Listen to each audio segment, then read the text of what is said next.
بسم الله الرحمن الرحيم الحمد لله رب العالمين وصلى الله على سيدنا محمد وعلى آله وصحبه أجمعين. باب صلاة الاستسقاء. قال المصنف رحمه الله تعالى ونفعنا به وبكم في الدارين.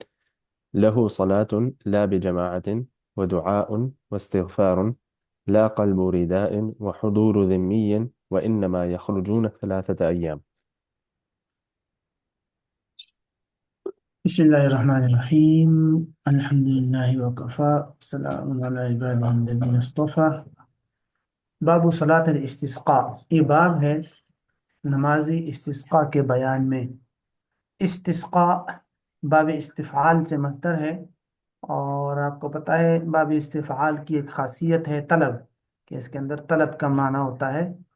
تو اس کا معنی ہوگا طلب السقیا، اور سقیا بارش کو کہتے ہیں، یعنی بارش کو طلب کرنا۔ ہاں، تو بارش کو طلب کرنے کی نماز۔ شرعی طور پر جو اس کی اصطلاحی تعریف ہے، علماء اس کی اصطلاحی تعریف یوں کرتے ہیں کہ طلب المطر من اللہ تعالی عند حصول الجدب على وجہ مخصوص، کہ قحط کے زمانے میں جب بارشیں نہ ہو رہی ہوں تو اس زمانے میں ایک خاص طریقے کے مطابق اللہ تعالیٰ سے بارش طلب کرنا، یہ کہلاتا ہے استسقاء۔ اور صلاۃ استسقاء اسی مقصد کے لیے، بارش مانگنے کے لیے اللہ تعالیٰ سے دعا، پہلے نماز پڑھ کر پھر دعا کی جاتی ہے، اس کو استسقاء کہتے ہیں۔ صلاۃ استسقاء کی فقہی حیثیت کیا ہے؟ اس کے بارے میں فقہ حنفی کی کتابوں میں، یہاں تو کچھ نہیں لکھا، لیکن فقہ حنفی کی کتابوں میں اس بارے میں مختلف روایات موجود ہیں۔ مثال کے طور پر ایک روایت میں امام ابو حنیفہ رحمۃ اللہ علیہ سے اس طرح منقول ہے کہ یہ جو صلاۃ استسقاء ہے، یہ کوئی سنت یا مستحب تو نہیں ہے، لیکن جائز ہے۔ اگر کسی نے پڑھ لی تو بدعت یا مکروہ بھی نہیں ہے، تو سنت یا مستحب بھی نہیں ہے، لیکن بدعت اور مکروہ بھی نہیں ہے، بلکہ جائز اور مباح ہے۔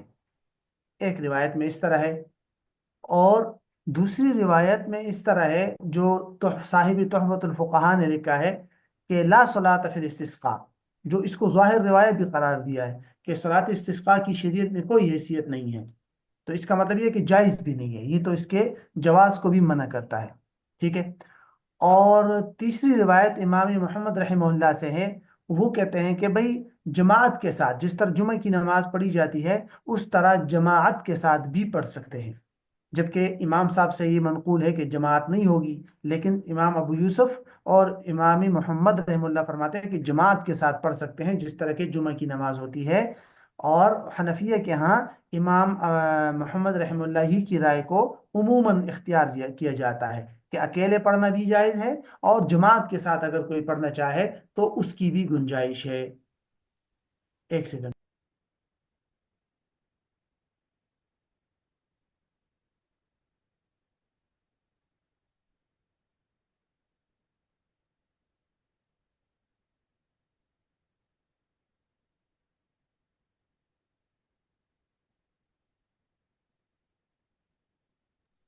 ٹھیک ہے، تو یہ ہے فقہ حنفی کے اندر، لیکن راجح قول میں نے آپ کو بتا دیا کہ جماعت کے ساتھ بھی اس کی گنجائش موجود ہے۔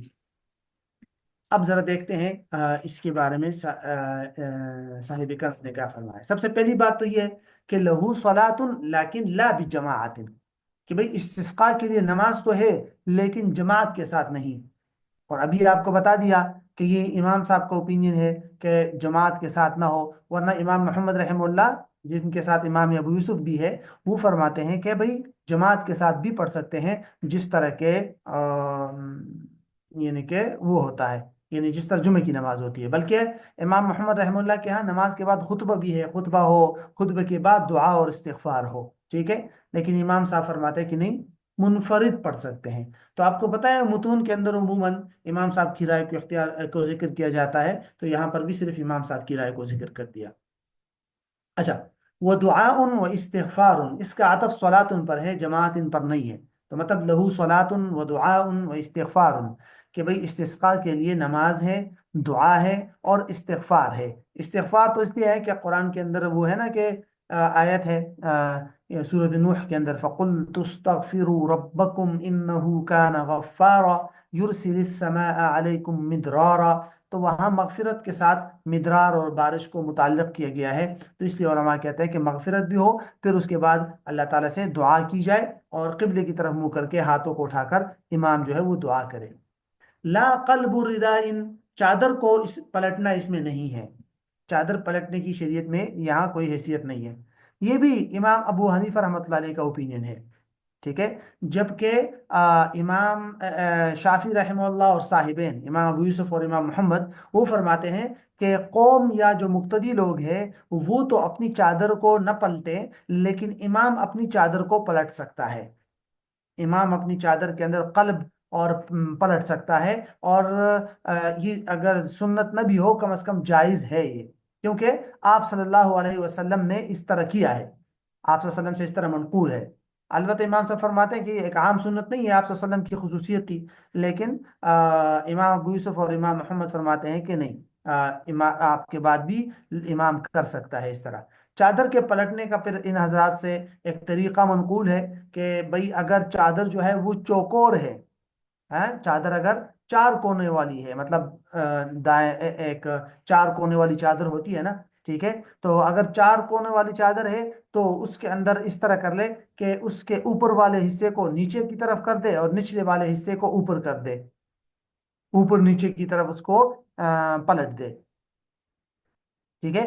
اور اسی طرح اگر گول چادر ہے کوئی تو اس کو بارے میں یہ ہے کہ بھائی رائٹ کو لیفٹ اور لیفٹ کو رائٹ کی طرف کر دے، اس طرح چادر کو پلٹ دے، یعنی دائیں بائیں، اگر تو بالکل گول چادر ہے، چاروں کونوں والی نہیں ہے تو، ٹھیک ہے۔ اور بھی اس طرح کے طریقے منقول ہے، لیکن زیادہ مشہور طریقہ یہی ہے، اور اس بارے میں اس کا شریعت میں وہ نہیں، لیکن بہرحال آپ صلی اللہ علیہ وسلم نے ایک عمل ہے کیا تھا اس موقع پر، تو اس لیے آپ صلی اللہ علیہ وسلم کی اتباع میں اگر کوئی امام اس طرح کر لیتا ہے تو شرعاً اس میں کوئی حرج نہیں ہے، ٹھیک ہے۔ وحضور ذمی، یہ بھی اسی طرح ہے، لا حضور ذمی، کہ ذمی لوگ اس میں حاضر نہ ہو۔ کچھ علماء فرماتے ہیں کہ اگر وہ حاضر ہونا چاہے حاضر ہو سکتے ہیں، لیکن حنفیہ کے ہاں کافر لوگ جو ہے اس طرح کی دعا میں شریک نہ ہو۔ وَإِنَّمَا يَخْرُجُونَ ثَلَاثَةَ أَيَّامٍ، اور لوگ نکلیں گے 3 دنوں تک، یعنی کیا مطلب کہ جب بارشیں نہ ہو تو بارش کی دعا کے لیے لوگ باہر صحرا کی طرف نکلیں گے، نماز پڑھیں گے اور وہاں دعا کریں گے، تو 3 دن تک مسلسل نکلے تاکہ بارشیں ہو جائے۔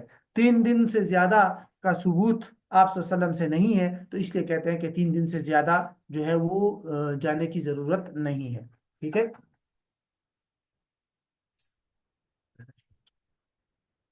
ٹھیک ہے۔ تو بہرحال یہ ہو گیا بابو، اب آ جاتے ہیں بابو صلاۃ الخوف۔ صلاۃ الخوف کا کیا مطلب ہے؟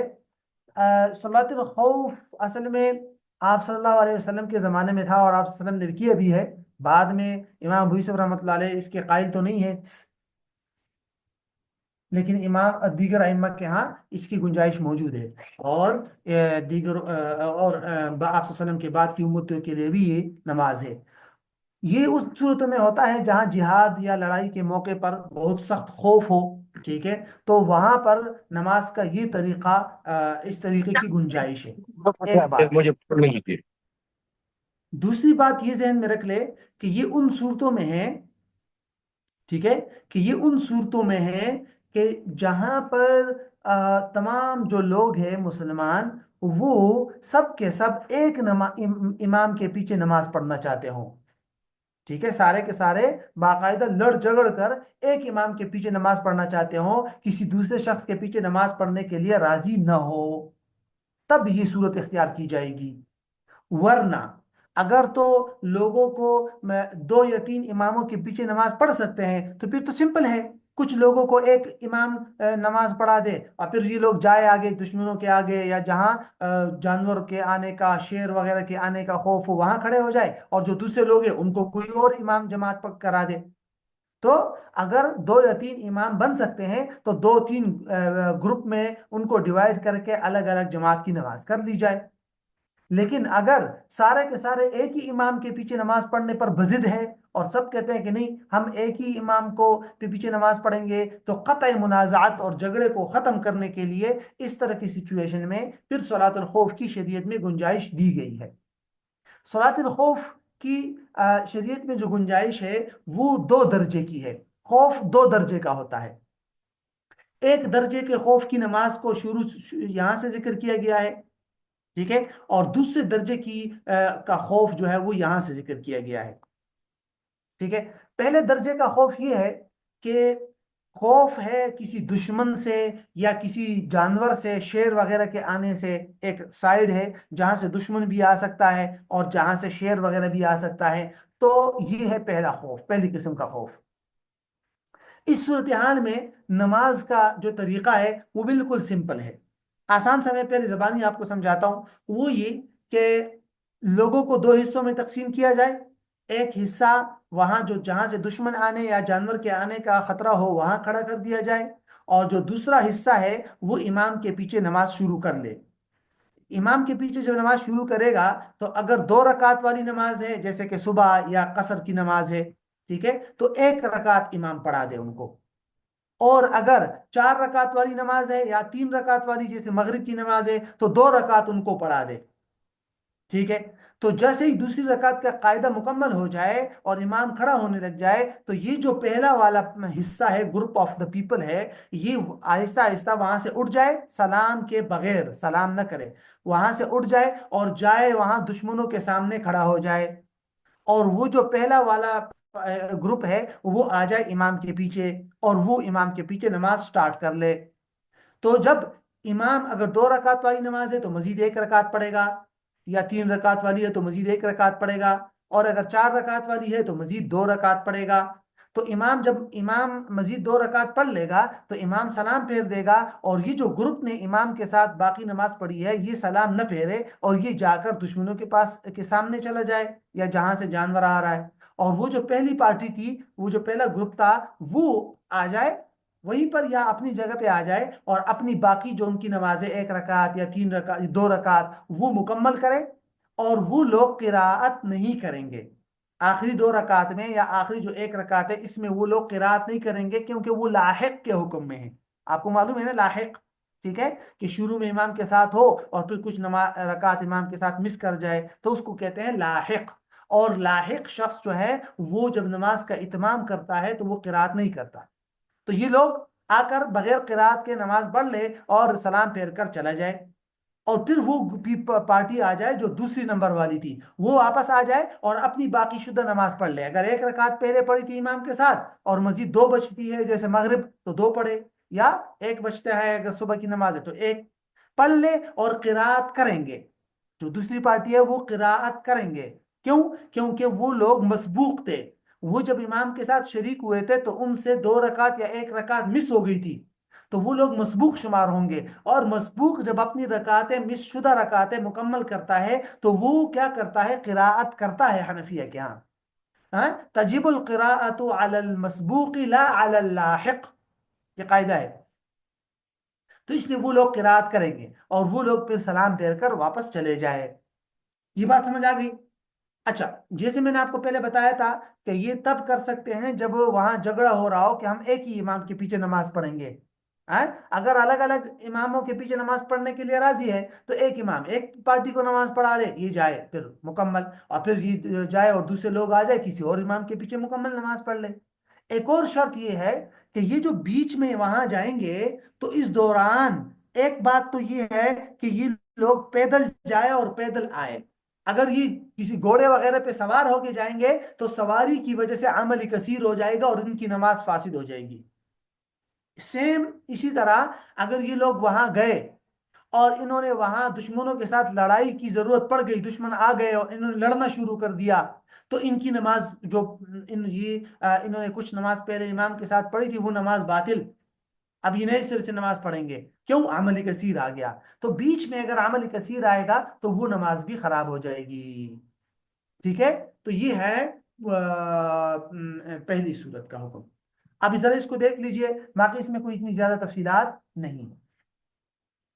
کہتے ہیں کہ ان اشتد الخوف من عدوٍ او سبع، اگر کسی دشمن سے زیادہ خوف بڑھ جائے، خوف ہو جائے، اشتداد خوف شرط نہیں ہے، جسٹ خوف کافی ہے، ٹھیک ہے، اشتداد خوف کافی ضروری نہیں ہے، مطلق خوف ہو تو بھی کافی ہے۔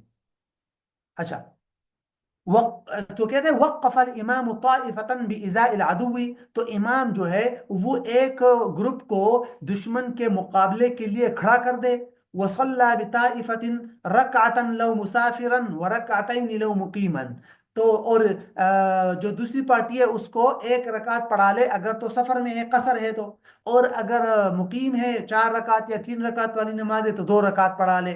اوکے جی، جب یہ ہو جائے تو یہ لوگ پھر کیا کرے، وَمَزَتْ هَذِهِ إِلَى الْعَدُوِّ، 1 رکعت یا 2 رکعت پڑھ کر یہ پارٹی دشمن کے آگے چلی جائے، دشمن کی جہت کی طرف، اس سائڈ کی طرف چلی جائے سلام کے بغیر۔ وَجَاءَتْ تِلْكَ، اور وہ جو پہلی پارٹی وہاں کھڑی تھی وہ وہاں سے آ جائے، فَصَلَّى بِهِمْ مَا بَقِيَ، امام ان کو نماز پڑھائے، باقی جو نماز رہتی ہے 1 رکعت یا 2 رکعت جتنی بھی رہتی ہے وہ پڑھا لے۔ وسلم، امام سلام پھیر دے، لیکن وہ لوگ سلام نہیں پھیریں گے کیونکہ ان کی نماز ابھی مکمل نہیں ہوئی۔ وذهبوا الیہم، یہ لوگ پھر وہاں چلے جائیں گے، ٹھیک ہے، ان کی نماز ابھی باقی ہے۔ اب وجاءت الاولی، وہ جو پہلی پارٹی ہے وہ دوبارہ واپس آ جائے گی، واتموا بلا قراءہ، وہ لوگ آئیں گے اور اپنی نماز مکمل کریں گے، جو 1 رکعت بچی ہے یا 2 رکعت اس کو پڑھیں گے، لیکن بلا قراءہ۔ کیوں بلا قراءہ؟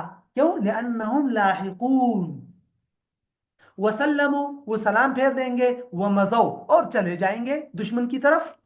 اچھا جی، اب پہلے والی جو پارٹی تھی وہ تو باقی ہے، دوسری والی، ثم الاخرى، پھر وہ دوسری آ جائے، واتموا، لیکن بقراءۃ، لیکن یہ لوگ کیا کریں گے، قراءت کے ساتھ مکمل کریں گے۔ فرق سمجھ آ گیا نا؟ کیوں؟ کیونکہ یہ لوگ مسبوق ہے، یہ پہلی بار جب امام کے پیچھے آئے تھے تو انہوں نے کچھ رکعت مس کی تھی۔ اچھا جی، وصلى في المغرب بالأولى ركعتين وبالثانية ركعة، یہ بات پہلے بتائی تھی کہ 1 رکعت تب ہے جب مسافر ہو، قصر کی نماز ہو یا صبح کی نماز ہو، باقی باقی جو 4 اور 3 رکعت والی نماز ہے ان سب میں 2 رکعت پہلے والی کو پڑھائیں گے اور 1 رکعت دوسری والی کو، پھر جب یہ دوسری والی آئے گی تو اپنی باقی ماندہ 2 رکعت پڑھے گی، اور وہ جو پہلی والی آئے گی تو وہ اپنی باقی ماندہ 1 رکعت پڑھے گی۔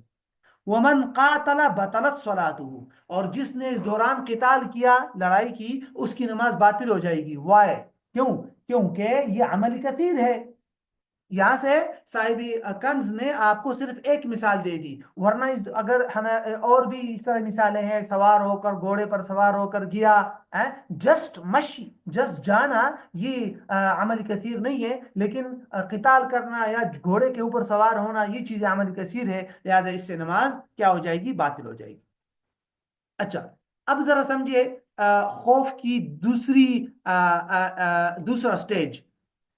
پچھلا جو تھا وہ خوف کا پہلا سٹیج تھا کہ دشمن کے آنے کا خوف ہو، ٹھیک ہے، اور یہ دوسرا سٹیج ہے، یہ اس طرح کا سٹیج ہے کہ بھئی اس میں دشمن کے آنے کا صرف خوف نہیں ہے، بلکہ اس طرح کا خوف ہے کہ لوگ جماعت کے ساتھ جمع ہو کر سرے سے نماز ہی نہیں پڑھ سکتے، دوران جنگ لڑ رہے ہیں سب، یا اس طرح کی سچویشن ہے کہ بس بالکل ایک دوسرے سے جدا ہو کر یا جماعت میں نماز شروع کر ہی نہیں سکتے، بہت زیادہ خوف ہے۔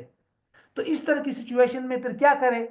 آسان ہے کہ صرف یہی سچویشن ہے کہ اس صورتوں میں کیا کریں گے، ان صورتوں میں اکیلے اکیلے نماز پڑھیں گے، جماعت کے ساتھ نہیں پڑھیں گے، اور سواری کے اوپر نماز پڑھیں گے، رکبانن اینڈ فرادا۔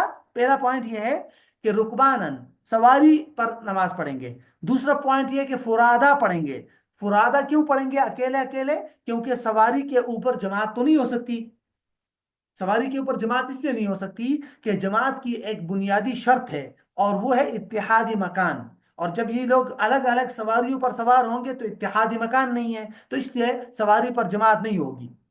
ہاں 2 آدمی ایک جانور پر ہے تو وہ جماعت کر سکتے ہیں، لیکن باقی نہیں۔ بہرحال اکیلے اکیلے پڑھیں گے اور اشارہ کریں گے۔ تیسری گنجائش کیا ہے؟ اشارے کے ساتھ رکوع اور سجدہ وغیرہ کریں گے، اور جو جہت قبلہ ہے وہ بھی ضروری نہیں ہے، جس جانب بھی ان کو قدرت ہو اس جانب متوجہ ہو کر نماز پڑھے۔